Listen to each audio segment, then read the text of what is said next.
Happy Easter. Now, I've got a little quiz for you to think about. Okay, now I want you to tell me, I just think briefly, are you more of a sort of arts person or a science person?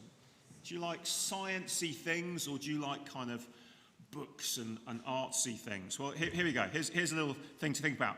So, would you prefer a lovely painting, to gaze on a lovely painting, or a lovely series of equations? So, hands up for paintings. Hands up for equations. Yeah, there we go. Fantastic. Okay, let's now all about this then. Would you rather have a deep conversation about the causes of World War I, or how to make an amazing sugar snake out of sodium bicarbonate and sugar? Okay, so causes of World War I, hands up. Okay, and how to make an amazing sugar snake out of sodium bicarbonate and sugar. Okay. Right, well done. Okay, fantastic. Right. Okay, next one's a bit easier. Is it photography or photosynthesis? Which interests you more? Photography? Photosynthesis. Yeah, very good, very good. Okay, and then last one. Here we go. A great novel or a really fiendish Sudoku puzzle? Which is it? A great novel? A really fiendish Sudoku? Okay, fantastic. Well, there's a good mixture here. If you're thinking, oh, I liked all of those, every picture like that might mean you're. Do you know what that is? It's a polymath. Yeah, there you go. See, didn't know that. Right. Now, Paul, writing in 1 Corinthians 15, wants to convince his readers that this good news that he has to share is absolutely amazing, and that you can build your life on the good news that Jesus has died and risen from the dead. Did you hear that?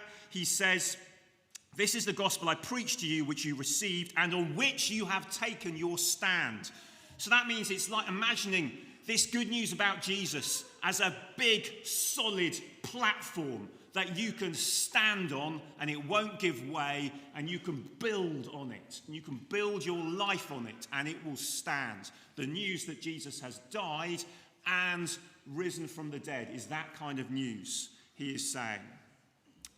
But the thing is, people hear that and they think, really? Is it really that solid? Is it really that secure? Can I really be that confident? And people have objections and questions. And some people have kind of arts type questions, and some people have kind of science type questions. So we are going to meet a historian and a scientist, and we're going to hear what they think. So here we go. They're actually going to come out the Zardis again. So let's see. Hello, Zardis. Okay, so let's meet. Here we go. Fantastic. We've got a historian and a scientist. So can you tell me who you are, and then tell me your favourite fact? I'm Historia Hysteria, and I love history. Here's an amazing historical fact. Queen Cleopatra lived closer in time to the moon landings than to the construction of the pyramids of Giza. What? That's amazing! Did you hear that? The Queen Cleopatra, the Egyptian queen, lived closer in time to the moon landings, 1969, than to the construction of the Great Pyramids of Giza, which was 2500 BC. Wow, that's an amazing historical fact from Historiana Hysteria. Thanks very much. Okay, but who have we got here? I am Professor Bunsen Burnout, and I love science. Here's an amazing scientific fact. There are more possible positions of the pieces on a chessboard than there are atoms in the whole universe. What? That's amazing. More possible positions on the chessboard than atoms in the whole universe. We're going to have a think about that one. Okay, but more importantly, I understand you've both got questions about what we've just heard from Paul writing in 1 Corinthians 15. So can you tell? Let's hear first of all from Historiana Hysteria. So Professor, you can sit down. We'll hear from you again in a minute if you want. Okay, Historiana Hysteria, what are your questions? As a historian, I have big questions. I want to know about the historical records. The historical records. Oh yeah, I've got lots of historical records. I've got CDs from the early 90s. And my parents have got vinyl from the 1960s. Is that what you mean? No, I want to see sources. Sources. Well, there's lots of tomato ketchup downstairs, isn't there? No, I want to see historical sources, like eyewitness accounts of what happened, if I'm going to believe Jesus rose from the dead. Okay, eyewitness accounts. Okay, well, let's see if anyone can help. Now, guys, we've got some clues hidden in some envelopes, okay? Now, there are 2 yellow envelopes somewhere in the building towards the back. Okay, so I want you to go look for them. Try and find the 2 yellow envelopes. If you find the red envelopes, they're not yellow, just a clue. So leave them for a bit later. So who's got the one that says number 1? Okay, so bring it up here, Okay, right. Do you want to open it?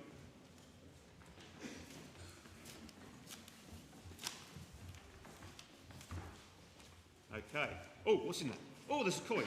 Okay, well, okay, you can have the coin. But here we go. So, Paul, can you read that? Paul shows that Christians believe Jesus rose from the dead from the very start.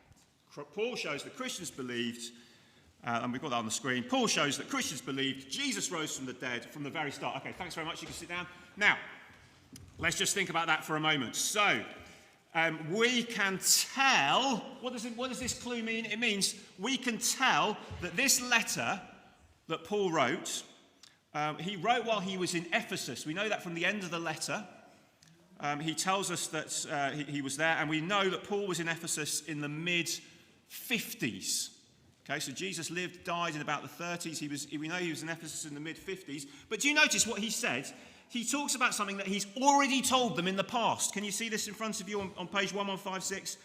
What I received in the past, I passed on to you as of first importance. He's got some news, and what was that news? That Christ died for our sins according to the Scriptures, that he was buried, that he was raised on the 3rd day according to the Scriptures, and that he appeared to Cephas and then to the 12. So what does that show you? It shows you that right from the start, right from the very earliest days, Christians were passing on the news that they believed that Jesus had risen from the dead.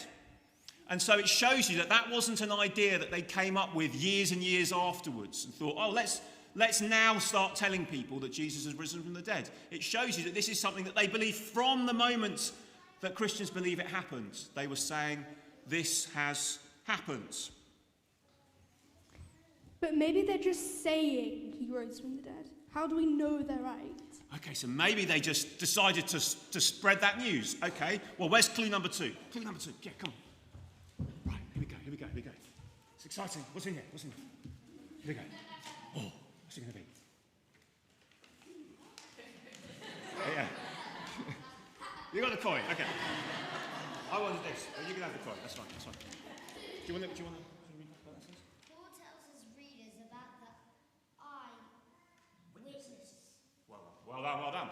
Paul tells his readers about the eyewitnesses. You know what eyewitness is? It's someone who sees with their eyes and goes, I was there, I saw it. Okay, so what does he say? Can you see this? He says, after that, verse 6, Jesus appeared to more than 500 of the brothers and sisters at the same time. And then what does he say then? He says, most of whom are still living, though some have fallen asleep. Then he appeared to James, then to all the apostles, and last of all, he appeared to me also, to Paul, as one abnormally born. So there's lots in there, but what's he saying? Well, why does he tell them that these people who saw with their eyes, the eyewitnesses, why does he tell them that they're still alive?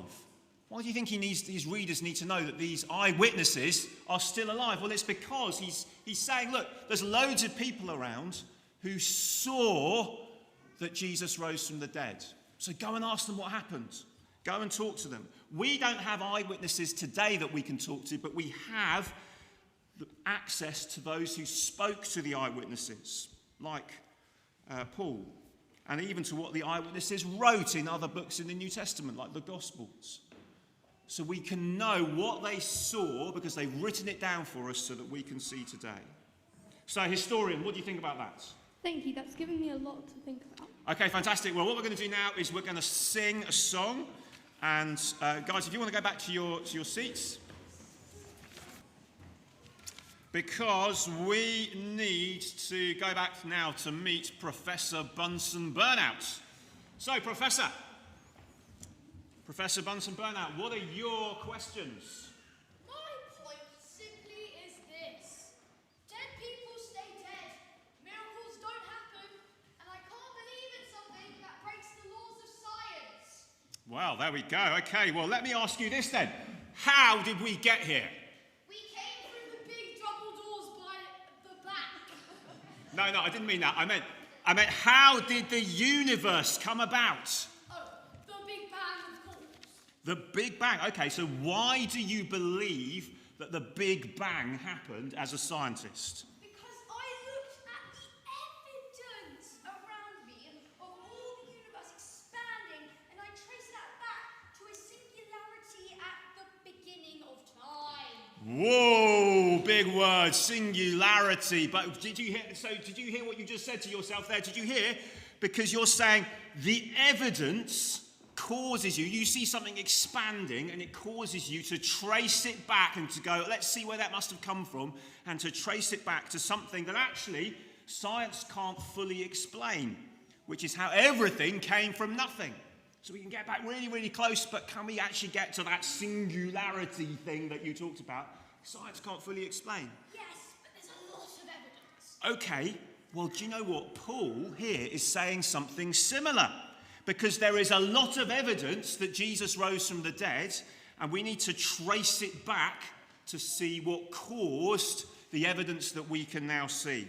Okay, so we've got two more clues. So we're ready. Red envelopes. Go. Right, who's got number 3? Okay. Come on then, Daisy. Right, let's have a look. What's this? Oh, wow. This is so exciting. Here we go.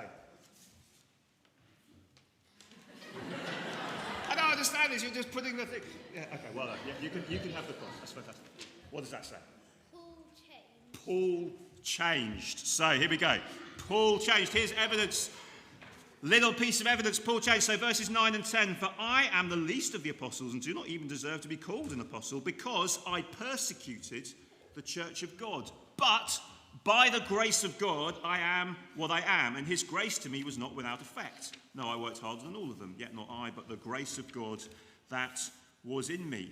So do you see what Paul is saying? There are lots of long words, but he's saying, I used to be somebody who persecuted the church, so who made Christians suffer. I used to be that kind of person, and we know in the New Testament that's what he was doing.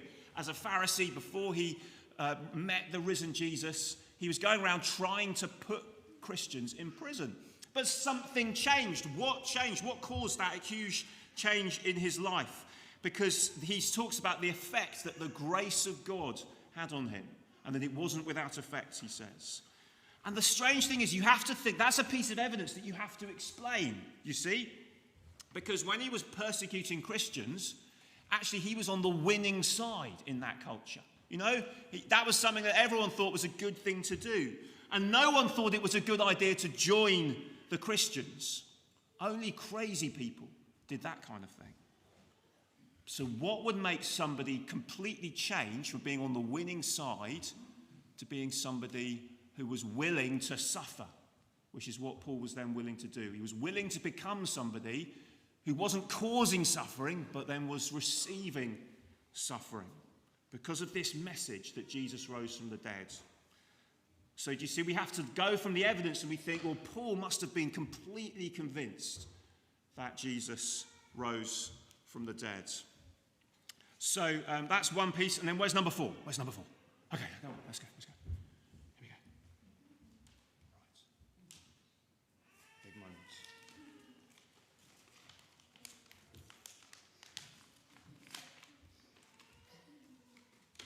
Oh, there you go. Well done. Fantastic. Well done. The message that Jesus died and rose from the dead spread all over the world. Well done. You can have that coin as well. Well done. Fantastic. Okay, the message that Jesus died and rose from the dead spread all over the world. So this takes us beyond what Paul is saying here, but it's another piece of evidence that we have to explain if we're going to be scientific about whether Jesus rose from the dead, you see, because the message that Paul passed on to the Corinthians as of first importance has been passed on and passed on and passed on until it's come to us today. So this is like how you believe in the Big Bang, okay? Because what we see is an expansion of people talking about Jesus and more people believing in him and more people doing that. And like with you see the universe expanding and you have to trace it back. And the same thing here. Something happened 2,000 years ago that kicked off the most extraordinary and unexpected movement that the world has ever seen. A movement that says, whatever happens, there is hope because Jesus died and rose from the dead. We can know we're loved because Jesus loved the world to death. We know that death is not the end because he died and conquered death. We know that God made us and he's worth knowing. In other words, that this is good news that we can build our lives on. We can take our stand on this. So do you see? We trace it back and we think, well, what other explanation is there that could explain what would change somebody like the Apostle Paul from being a persecutor to being willing to suffer for this message? What other possible explanation is there than that it actually happened? Well, thank you. I think I need to think about this. Okay, fantastic. Well, you go and do that. Guys, thanks very much. You can go sit back down. Well done.